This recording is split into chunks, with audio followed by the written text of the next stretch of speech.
আপনারা জানেন যে পলিথিন আমাদের সমাজের পরিবেশের ভারসাম্য নষ্ট করার জন্য অন্যতম একটি অন্তরায়। তো এই পলিথিন নির্মূলে আমাদের সরকার সর্বদা সচেষ্ট ছিল এবং আমাদের বর্তমানে পরিবেশ উপদেষ্টা মহোদয় এই পলিথিন নির্মূলে যথেষ্ট সোচ্চার উদ্যোগ আমরা গ্রহণ করেছি। এরই প্রেক্ষিতে র্যাব ফোর্সেস সারা দেশব্যাপী এই পলিথিন নির্মূলে অভিযান পরিচালনা করেছে। তারই ধারাবাহিকতায় আজকে আমরা রাজশাহী মহানগরীতে বেশ কয়েকটি স্পটে আমরা পলিথিন নিরোধ কর্মসূচি পালন করছি। আমাদের সাথে পরিবেশ অধিদপ্তরের উপপরিচালক মহোদয় আছেন, আপনারা দেখেছেন।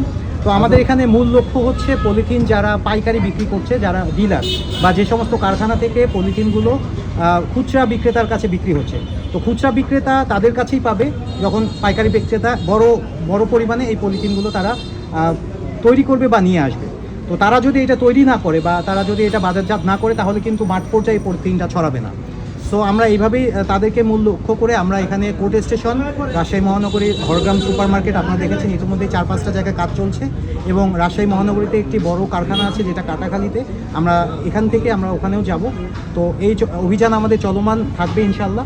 আমরা পরিবেশ অধিদপ্তরের সাথে সমন্বয়ে আমরা পলিথিন সমূলে নির্মূল করার জন্য এবং পরিবেশের ভারসাম্য রক্ষার জন্য আমরা আমাদের এই অভিযান সর্বদা চলমান রাখব।